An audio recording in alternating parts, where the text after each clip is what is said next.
Amén. Si me escuchan, buenos días nuevamente.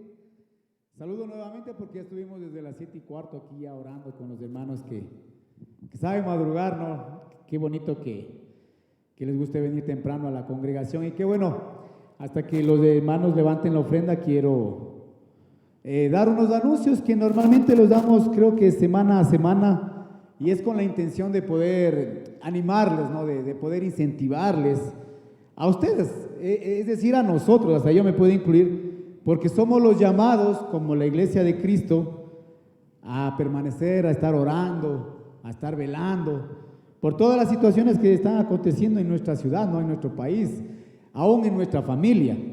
Entonces, animales para que puedan ser parte de la sala de oración que tenemos todos los días desde las 5 a 6 de la mañana por Zoom, en donde estamos ahí, ustedes saben, un grupo de hermanos orando por algunas peticiones y también algunas cosas generales que el Señor nos mueve a través del Espíritu a orar. Entonces quiero animarles que puedan estar, si usted no tiene el link, yo voy a estar en la parte de afuera para que poder entregarle y que pueda ser parte. Solamente se une 5 de la mañana, prende el Zoom, se conecta y que sea parte de la oración, que sería muy bueno para que como digo, nosotros somos los llamados a esto, ¿no? A interceder, a estar clamando, a estar orando, porque ¿quién más lo podría hacer? ¿No es cierto? Nosotros, la Iglesia de Cristo. Amén. Así que ya saben, están todos invitados. Y asimismo, queremos igual incentivar, animar a que cada uno de ustedes pueda ser parte de una célula. Vea, por el favor y la misericordia de Dios, hay algunas células que nos hemos mantenido hasta ahora, durante este tiempo ha sido difícil. Muchas personas no están, otras personas se han ido, pero las células han permanecido, por la gracia y misericordia de Dios. Entonces quiero animarles a que cada uno de ustedes pueda ser parte. Tengo entendido de que ya algunas células ya están presencialmente, y yo también en parte en mi célula también hemos tenido la oportunidad de, después de la reunión, el típico cafecito con sanduchito, qué bueno, una bendición poder tener comunión con los hermanos, y ayer que estábamos acá también veía de que una célula de un hermano también. Interesante ver cómo los hermanos van llegando, pero con ese deseo de volver a retomar aquellas actividades que teníamos como célula. Sí, así que quiero animarles para que se vuelva a unir. Pregunte al hermano obrero, líder, hermano, ¿cuándo volvemos? Y si todavía se sigue manteniendo en Zoom, en digital, también sea partícipe porque también es una bendición. ¿Cómo he adoptado yo el hacer presencial, en donde estamos algunos, porque por la distancia, por el tiempo no se puede, pero a pesar de estar juntos hemos conectado la tecnología para que también los hermanos nos puedan ver? ¿Cuál es la diferencia? De que ellos no van a disfrutar del cafecito a la salida, pero de ahí la palabra, el mensaje que es para todos, se lo recibe de la misma manera. Amén. Así que ya saben, están todos, creo que con la obligación, ¿no?, de ser parte de una célula, porque eso es lo que nos ha ayudado a mantenernos, a estar juntos y en unidad. Amén. Así que ya saben, por favor. Bueno, quiero igual dar la bienvenida. No sé si hay alguien en esta mañana que nos visite por primera vez en esta congregación. Pueda levantar su manito quizás. En la parte de arriba, no sé si hay alguien que venga por primera vez. No, todos somos de casa. Abajo. Qué bueno, que el Señor le bendiga. Bienvenido. Por acá. También, que el Señor le bendiga. Bienvenida. No sé si la iglesia podemos dar un aplauso de bienvenida a las personas que nos visitan en esta mañana. Qué bendición, así que son bienvenidos a esta su casa, así que todos tenemos este mismo sentir. Y bueno, creo que estamos listos, mis hermanos Ujieres, sí. Quiero por favor rogar que se puedan poner de pie. Vamos a recibir a nuestro pastor Renancito García, quien nos trae la palabra en esta mañana. Así que predisponga su corazón en este momento a escuchar, porque es palabra del Señor. Amén. Amén.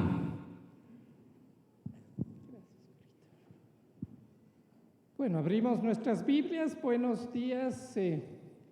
Abramos nuestras Biblias en Mateo, así paraditos como están. Ahí vamos a leer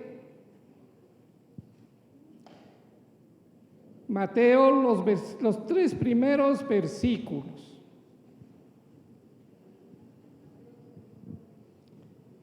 Mateo capítulo 24, versículo 1 al 3.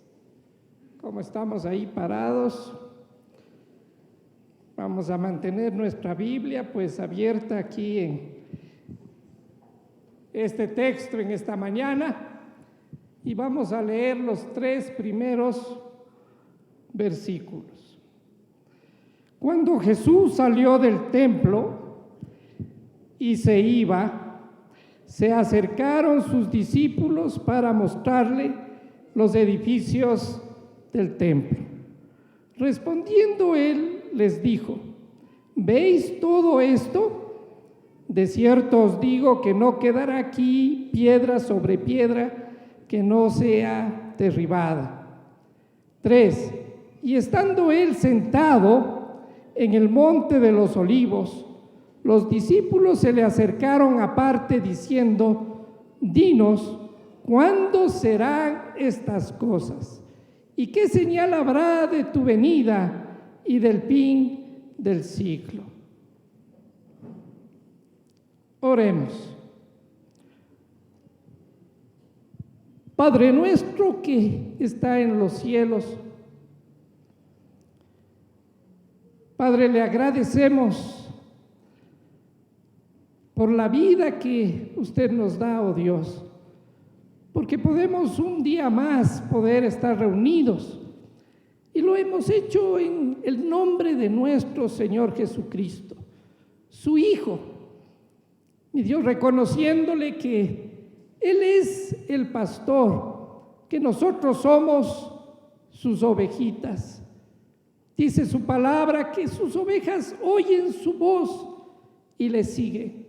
Mi Dios, pedimos en esta mañana que nos dé esos oídos para escuchar su voz y para seguirle. Para, mi Dios, ser esos discípulos que usted quiere que seamos.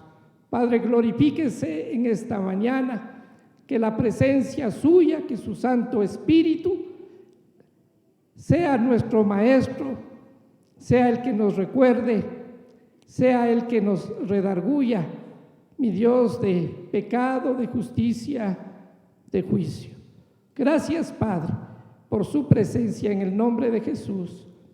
Amén y amén. ¿Pueden tomar asiento?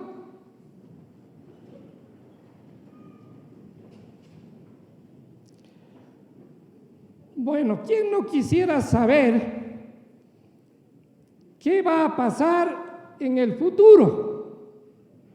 Todos quisiéramos saber cuándo vendrá Jesucristo, cuándo se acabará este mundo. No, ¿qué es lo que realmente va a venir mañana? Los discípulos también tenían esa curiosidad, querían saber. Por eso es que acá le dicen a Jesús: ¿cuándo, Señor? No, ¿cuándo va a hacer estas cosas? ¿Sí?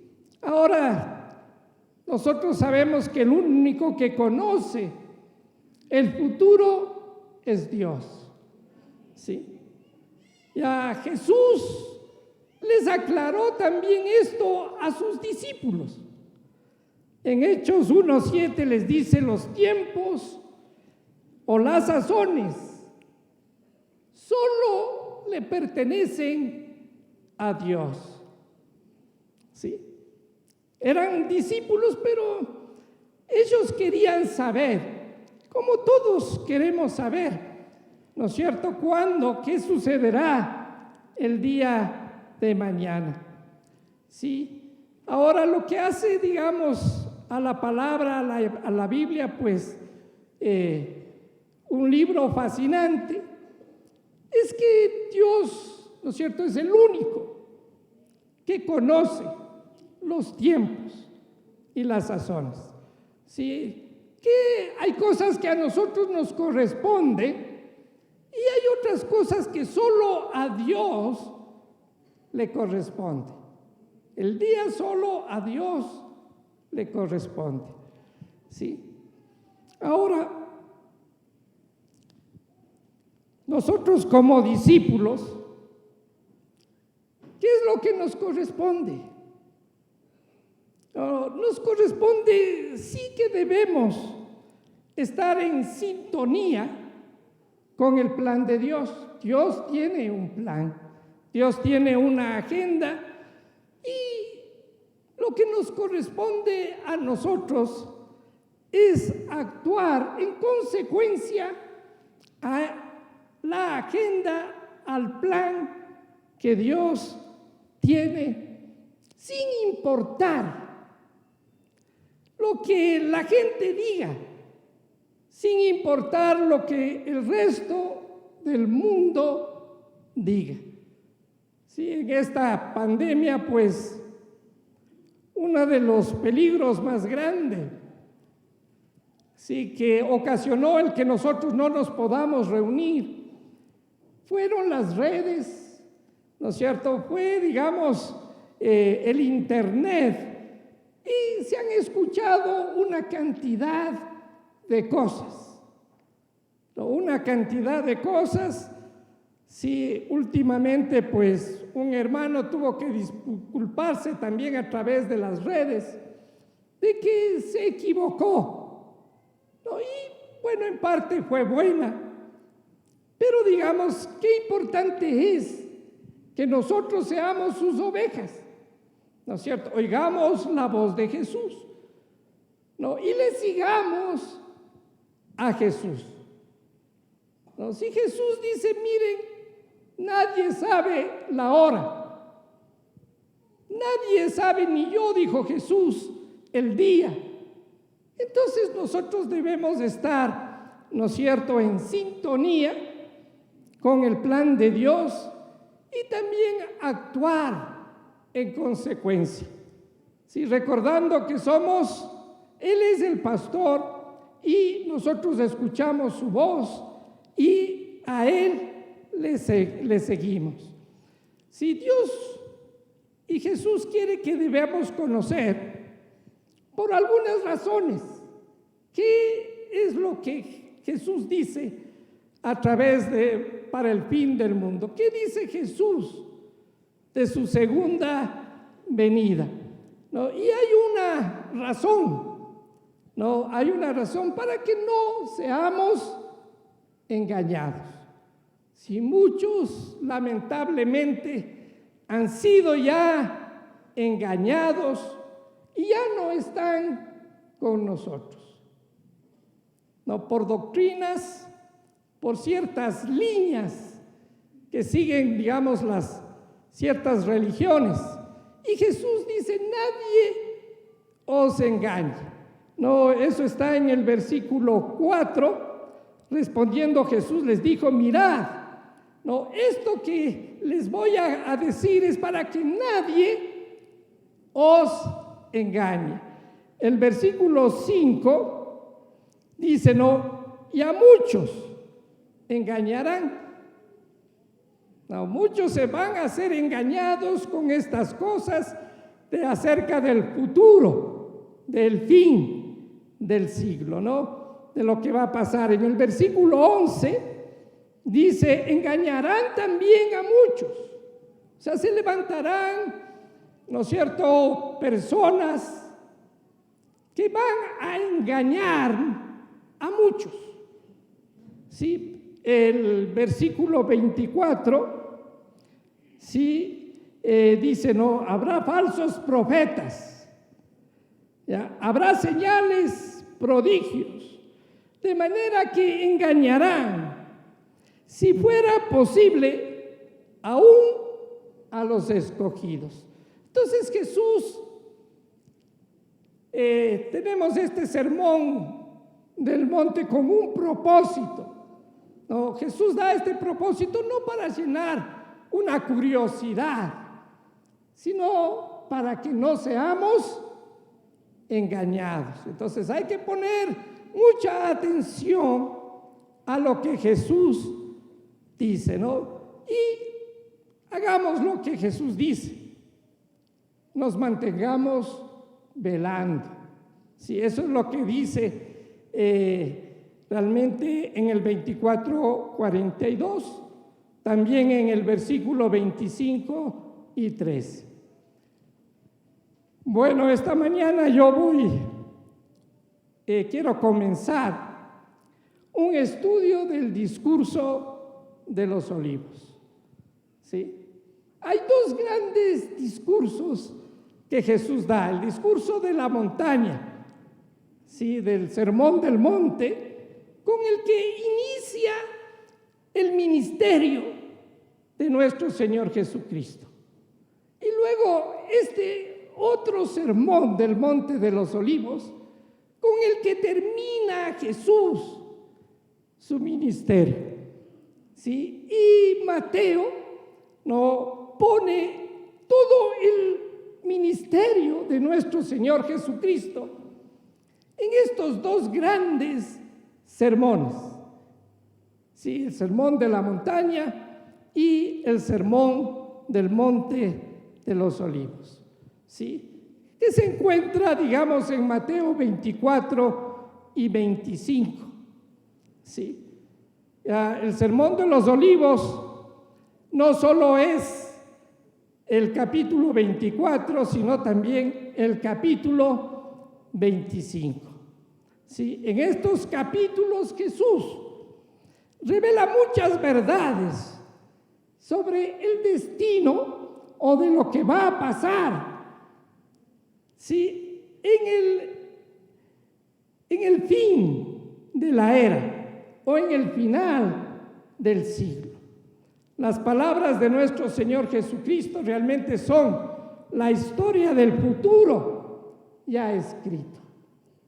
¿Sí? No debería ninguna cosa sorprendernos si es que hemos leído lo que Jesús dice. ¿Sí? Sino que debemos estar realmente apercibidos. Este discurso de los Olivos fue pronunciado en el Monte de los Olivos. Era la última semana. Posiblemente unos dicen era el martes. El viernes iba a ser Jesús crucificado.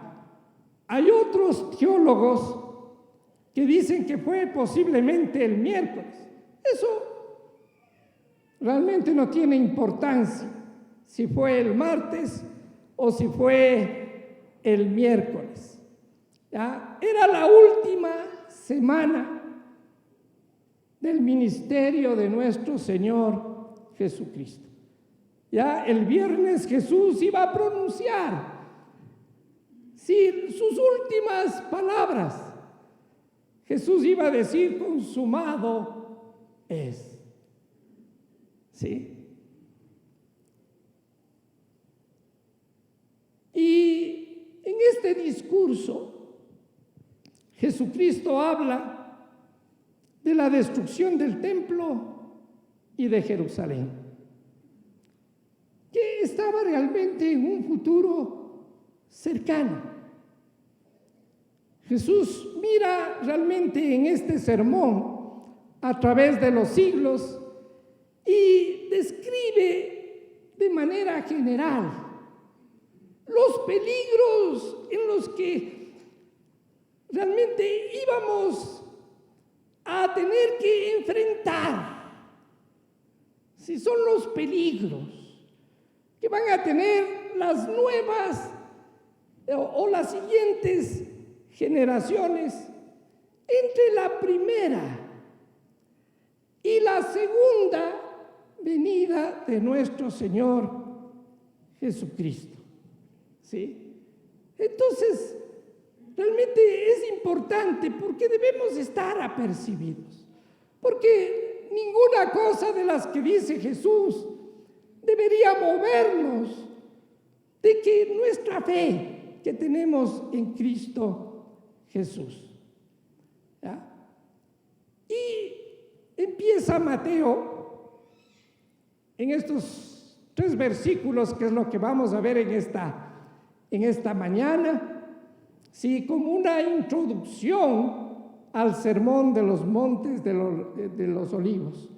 Y quiera Dios que me permita continuar, sí, con este estudio o con esta exposición del Monte del Sermón del Monte de los Olivos. Miren, Jesús salió y se iba del templo. ¿Sí? Jesús ya no iba a pisar más el templo. ¿Sí? Salió realmente nuestro Señor predicando un sermón fuerte, mordaz, contra los fariseos en Jerusalén. Ahí Jesús les pronuncia muchos ayes por la hipocresía religiosa. Sí. Que también nosotros debemos poner atención. Sí, porque Jesús no está con la religión, peor con la hipocresía religiosa. ¿Sí? O sea, esa hipocresía que a veces puede hacernos pensar que Diosito está contento porque vengo a escuchar misa evangélica. ¿Sí? Entonces Jesús se iba, sale. ¿Qué estaba haciendo Jesús? Pronunciando un sermón fuerte contra los fariseos en Jerusalén.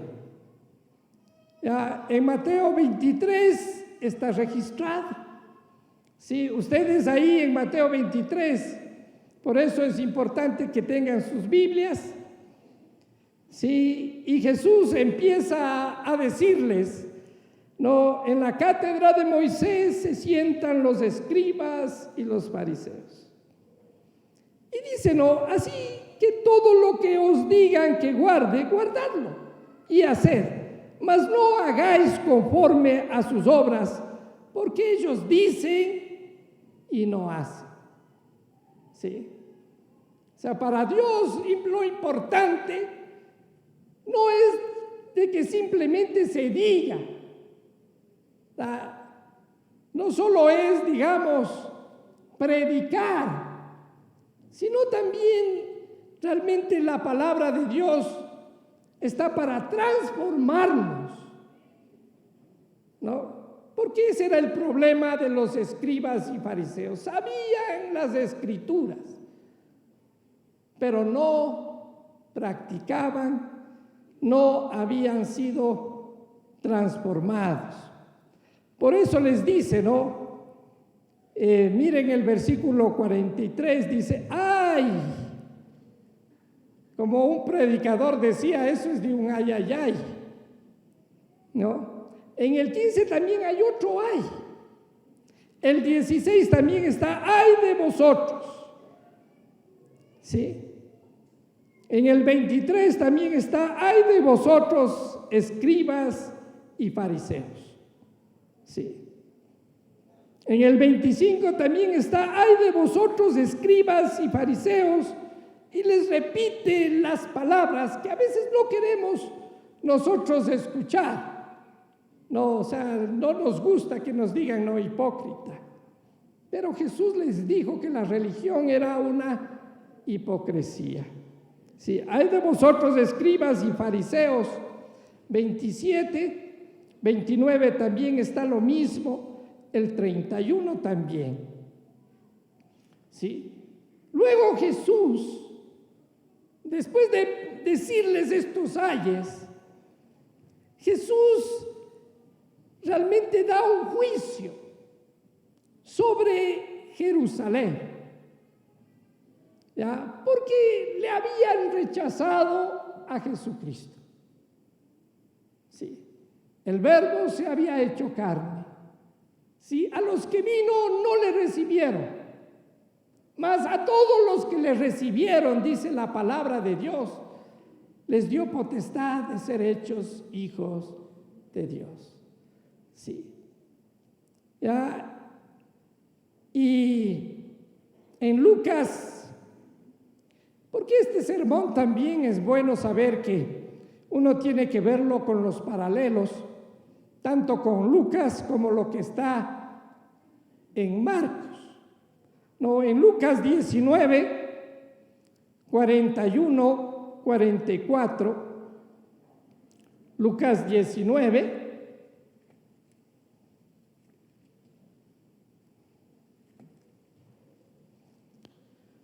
dice, y cuando llegó cerca de la ciudad, sí, Jesús, ¿qué dice que pasó acá con Jesús? Lloró. No, lloró. Ya, dice, lloró sobre ella. Sí, ya Jesús ama. Ya, algo que siempre debemos saber es que Dios es bueno, que de tal manera Dios amó al mundo.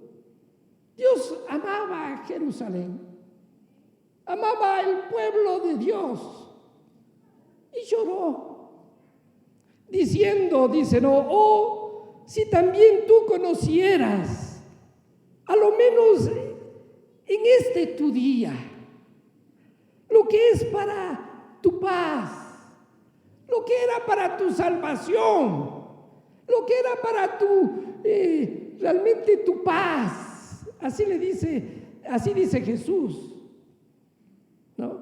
Mas ahora está encubierto a tus ojos, porque vendrán días sobre ti cuando tus enemigos te van a rodear con vallado y te sitiarán y por todas partes te estrecharán y derribarán a tierra y a tus hijos dentro de ti. No dejarán de ti piedra sobre piedra, por cuanto no conociste el tiempo de tu visitación. Sí.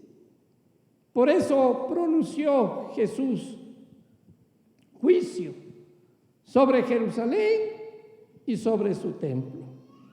Sí. También en estos días Jesús tuvo que expulsar a los cambistas del templo.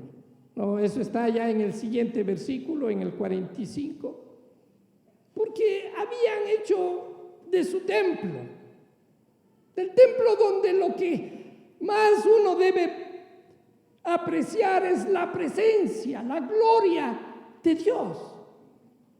Habían hecho una cueva de ladrones, ¿sí? Y habían hecho del templo realmente un lugar de negocios. Luego pronunció la destrucción del templo en Mateo 23, versículos 37, 38 y 39. Y Jesús dice, Jerusalén, Jerusalén, que matas a los profetas y apedreas a los que son enviados. ¿Cuántas veces, Jerusalén, quise juntar a tus hijos, como la gallina junta tus polluelos debajo de las alas, y no quisiste? He aquí vuestra casa os es dejada desierta, porque os digo que desde ahora no me veréis, hasta que digáis, bendito el que viene en el nombre del Señor. ¿Sí? Ya, y todavía su pueblo, 2022 años, todavía su pueblo no le dice a Jesús, bendito, bendito el que vino en el nombre del Señor. Sí. Eso quiere decir que todavía, ¿no es cierto?, estas cosas no se ha cumplido, de que su pueblo, Israel, conozca a Jesucristo y le diga, bendito el que vino en el nombre del Señor. Sí. Jesús salió y se iba del templo. Sí. acababa de predicar ese sermón mordaz contra los fariseos. ¿Ya? Pronunció la destrucción del templo. Sí, el juicio era inevitable. Sí. Solo un estudio cuidadoso, uno puede ver que hay un paralelo en esto que se iba del templo. Juan 1:14 habla de nuestro Señor Jesucristo. Juan 1:14 habla de Jesús. Con estas palabras dice que el verbo que era Dios, que estaba con Dios, fue hecho carne, habitó entre nosotros. Pero no era un simple, digamos, persona que habitó en carne, sino que vimos su gloria, dice Juan. Sí, el verbo vino trayendo la gloria de Dios, el Shekinah. Gloria, dice, como la del unigénito del Padre, lleno de gracia y de verdad. Sí. Ya, eso es lo que algunos no ven en este texto. ¿Sí? Y que hay un paralelo con Jesús, la gloria de Dios, partiendo del templo. Asimismo, la gloria de Dios partió de la misma manera en los días de la primera destrucción de Jerusalén. Sí, eso está registrado en Ezequiel 11, 22 al 23. Sí, antes de que se destruya la primera vez el templo, sí, se quitó la presencia de Dios, se quitó la gloria de Dios. Sí. Y acá también Jesús se iba del templo. Sí. La gloria de Dios, sí, la gloria de Dios, la presencia de Dios, el Shekinah de Dios se fue del templo. Sí. El juicio realmente era inevitable para el pueblo de Israel. Sí. Y sus discípulos, dice, vinieron a él para mostrarle los edificios del templo. Sí. Jesús, habiendo hecho su pronunciamiento del juicio, el Señor se va del templo, él camina por el valle de Cedrón y sube al monte de los Olivos. ¿Sí? Los discípulos se acercan a él, realmente confundidos.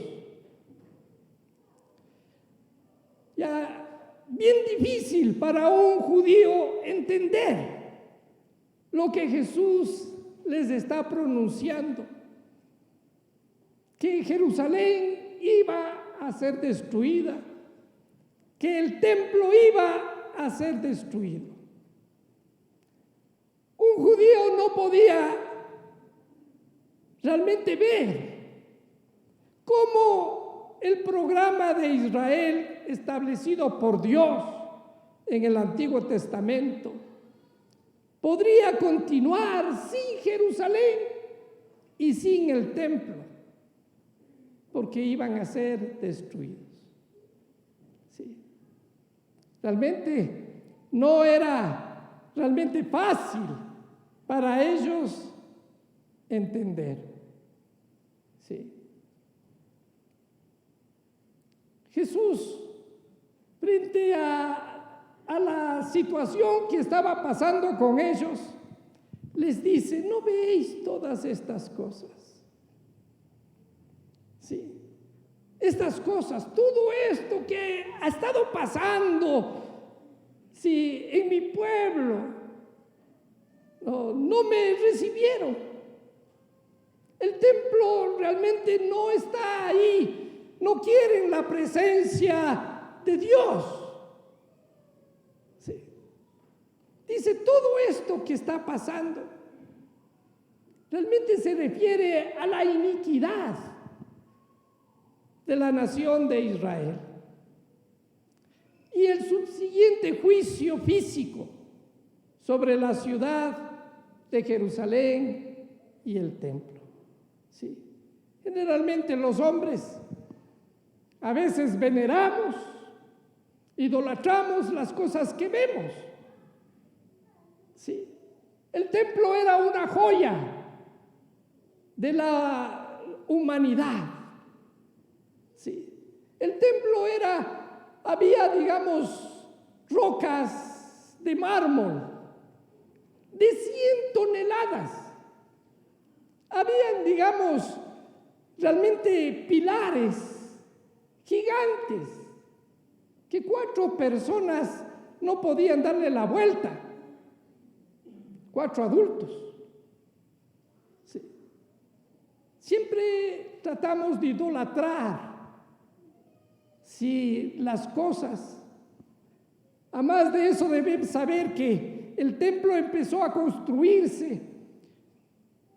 Y yo estaba pensando con eso, si Dios, cuando David le dice, yo quiero construirte una casa, Dios le dice, bueno, ¿y quién puede construir una casa para mí? Pero como Dios ama a David, le dice, bueno, pero no vas a ser tú, va a ser uno de tus hijos, porque tu mano está llena de sangre. ¿Cómo me vas a hacer un templo? ¿Sí? Y construye el primer templo, realmente su hijo Salomón. ¿Sí? Este segundo templo fue construido por un hombre sanguinario, Herodes el Grande. ¿Sí? 20 años antes que Jesús naciera. Y se terminó de construir más o menos por el año 60 después de Cristo. Sí. Era una maravilla. En donde estaba Jesús sentado, realmente el que quedaba, si el sol daba contra el templo, era bien difícil sostener la vista, porque brillaba un esplendor, pero esa no era la gloria. La gloria era Jesús. Sí. Pero estaban tan ciegos en el templo que no vieron a Jesús. Sí. Qué tremenda cosa, ¿no es cierto? Jesús les dice, de cierto os digo, que no va a quedar aquí piedra sobre piedra que no sea derribada. ¿Sí? Jesús predice que el templo será destruido. Ya ninguna de esas piedras van a quedar. 100 toneladas, no sé primeramente cómo le pusieron y luego cómo le quitaron. Pero todos sabemos, ¿no es cierto?, que quedó solo un muro en la actualidad que se llama el Muro de las Lamentaciones. Eso es todo lo que tiene ahora el pueblo de Israel. ¿Sí? Ya, esta predicción realmente Mateo no lo pone tan claro, aunque estaba ahí Mateo. Lucas, que no era un apóstol, lo pone en Lucas 21, del 20 al 24. Y ahí dice, ¿no es cierto?, ya lo leímos, que cuando vean a Jerusalén rodeada de ejércitos, Entonces vendrá un tiempo terrible para Jerusalén y para el templo. Sí. Fue un tiempo en que Israel fue derrotado y Jerusalén realmente, incluyendo el templo fue incendiado. ¿Sí? Y dice, bueno, la palabra de Dios, hasta que se cumplan los tiempos de los gentiles. Sí, que todavía estamos en ese tiempo, o sea, no ha sido, digamos, algo tan cercano. Sí, hay cosas que Jesús dice, pues, que esta generación, sí, que realmente la generación que estaba escuchando, algunos iban a ver. Porque esta predicción se cumple históricamente 40 años después, en el año 70 después de Cristo. ¿Ah? Debido a la falta de la unidad en Jerusalén. Ya, Jerusalén en el año 70 empieza una guerra civil. Ya, Jerusalén empieza, digamos, a haber un levantamiento entre los mismos judíos. ¿Ya? Qué terrible es la falta de unidad, ¿no? Qué terribles son los grupos que se vuelven, ¿no?, grupitos, ¿sí? Y eso hizo realmente que Roma tenga que mandar al general Tito para realmente ese levantamiento. Allá no es el levantamiento indígena, sino un levantamiento entre los judíos. Los hermanos contra hermanos peleándose. Y Roma manda a que realmente se calme esa situación. ¿Sí? Mire cómo se cumplió la profecía. No fue, digamos, porque se alocaron los romanos, sino porque el mismo pueblo de Israel empezó realmente una guerra civil entre ellos. Entonces, Roma manda al general Tito. Ya llega con su gran ejército, rodea la ciudad de Jerusalén y luego lo destruye por completo junto al templo. ¿Sí?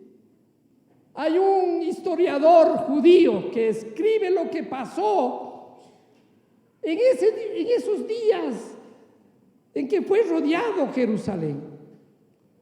Este historiador se llama Josefo, judío. Él registra cómo Jerusalén fue destruido por Tito. Él dice, fue uno de los asedios más espantosos de toda la historia de Israel. La ciudad fue desgarrada por conflictos entre los mismos judíos. Estaban tan ocupados luchando entre sí que no se percataron del general Tito. Tito tuvo que sitiar la ciudad. Sus ejércitos atacaron las murallas una y otra vez. Tito les dio la oportunidad a los judíos para que depongan esa actitud y salven a Jerusalén de la destrucción. Pero no quisieron. Así como Jesús quiso, no, con los judíos, como la gallinita, abrazar a los polluelos, pero no quisieron. Sí. Durante ese largo asedio de Tito, una terrible hambruna asoló la ciudad. Los cadáveres en Jerusalén fueron apilados. Las madres y los padres hambrientos se comían a sus hijos muertos. El mismo pueblo de Israel. ¿Sí? Cuando finalmente dice, se abrieron brecha, Tito, en los muros, los ejércitos se abrieron paso y destruyeron la ciudad y derribaron el templo. Sí, a pesar de que Tito había dado órdenes de que el templo no lo queme. Sí. ¡Qué tremendo! La situación, se cumplió realmente lo que Jesús dijo con punto y coma. Sí, esta es la primera cosa que se cumple del sermón de los olivos. Cristo predice la destrucción de la ciudad y el templo. Sí. Y Cristo una vez más, Jesús una vez más está demostrando de que Él es un verdadero profeta de Dios. Porque se cumple lo que Él dice con punto y coma. Sí. Cristo dio la señal de la destrucción de la ciudad y el templo como sus credenciales de que Él es un verdadero profeta de Dios. Sí. Y Jesús sentado en el monte de los olivos. Sí, los discípulos se acercan, ya están confundidos y le hacen a Jesús 3 preguntas básicas. Sí, ¿cuándo? No. ¿Cuándo? ¿Qué señales tenemos? Porque el ser humano es así, es curioso, quisiéramos saber cuándo, ¿no es cierto? Para estar, porque el propósito de saber cuándo debe ser para estar preparados, ¿no? Sí, y generalmente los seres humanos nos preparamos en la víspera del examen. Sí, en la víspera del examen, unas horitas antes, un día antes, aunque tenemos, ¿no es cierto?, 30 días para estudiar, pero dejamos, ¿no es cierto?, al último momento. Sí. Por eso es que yo creo que Dios no nos dice el año, no, porque si no es este año, ¡pam!, la farra, no. Sí. Imagínense que fuera el día jueves. Ya aquí estamos orando, aquí estamos ayunando, nadie se va a la playa, ¿verdad? Sí. Dinos cuándo serán estas cosas. Sí, es la primera pregunta que le hacen. Ya Jesús predice la destrucción del templo en Mateo 23. Entonces la pregunta es ¿cuándo? ¿Cuándo va a suceder estas cosas? Sí. Ya Lucas lo registra de una manera muy detallada, casi similar a cómo Josefo lo escribe como historiador. Sí. Esa es una de las primeras cosas que se cumple. Luego le hacen la otra pregunta a Jesús. ¿Cuál será la señal de tu venida? ¿Ya? Los discípulos quieren saber una señal que indicará el regreso del Señor en su segunda venida. Sí. Y Cristo les responde. Sí, en 24, desde el versículo 27 al 51. Quizás un detalle importante es que no les responden el orden que ellos quieren, porque Jesús sabe. No, realmente una de las últimas cosas será realmente la venida de nuestro Señor Jesucristo. Él responde en el 27 al 51 del capítulo 24. Y luego le dicen, bueno, ¿y cuál será el fin de esta era?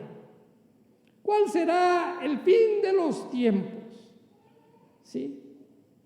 ¿Ya? Y Jesús les responde desde el versículo 15 al 26. ¿Sí?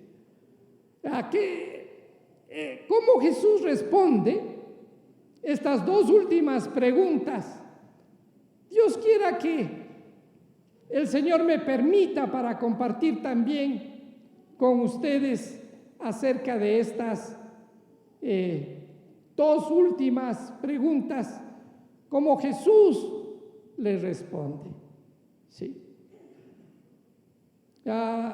Quizás una cosita nomás es de que los discípulos preguntaron primeramente acerca de la señal de su venida y luego el fin de la era. Si Jesús les responde en un orden diferente, primero el fin de la era y luego pues la señal o la segunda venida de Jesucristo. Sí. ¿Cuál es el propósito? Que también al estudiar estas cosas es importante el propósito. ¿Sí? Hay un propósito principal. ¿Sí? Y Jesús inicia indicando por qué les va a responder. ¿No? Y el gran propósito es para que estemos apercibidos. El gran propósito es de que no dejemos minar nuestra casa. Jesús les dice, si el ladrón sabe cuándo van a venir a robar tu casa, velaría y no dejaría minar tu casa. ¿Sí? Siendo el gran propósito realmente de este sermón del Monte de los Olivos. ¿Sí? Nos vamos a poner de pie.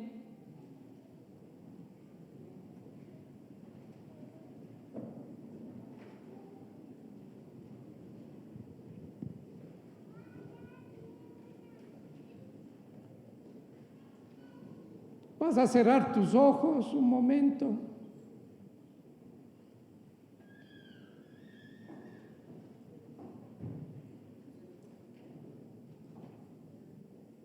Un predicador decía,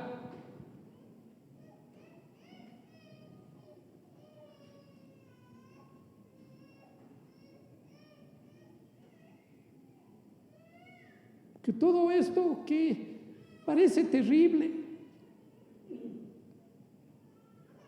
es para que te enamores de Jesús. Así decía el predicador. Para que no te enamores de este mundo.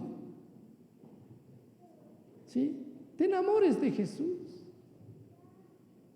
Que no te enamores de la religión, sino que te enamores de Él, de su presencia, de su gloria. Que realmente anheles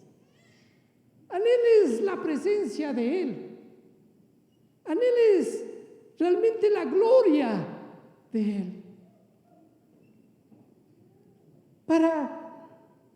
Eso es lo que el Señor realmente quiere. Dios tiene un plan para este mundo y que tú puedas alinearte con ese plan.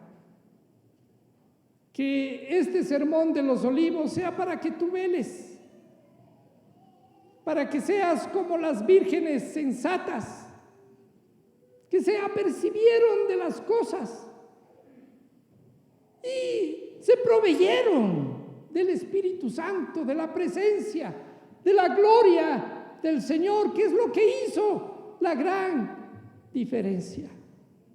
¿Sí? Para que recuerdes que tú has sido comprado con precio, para que seas un embajador de Cristo,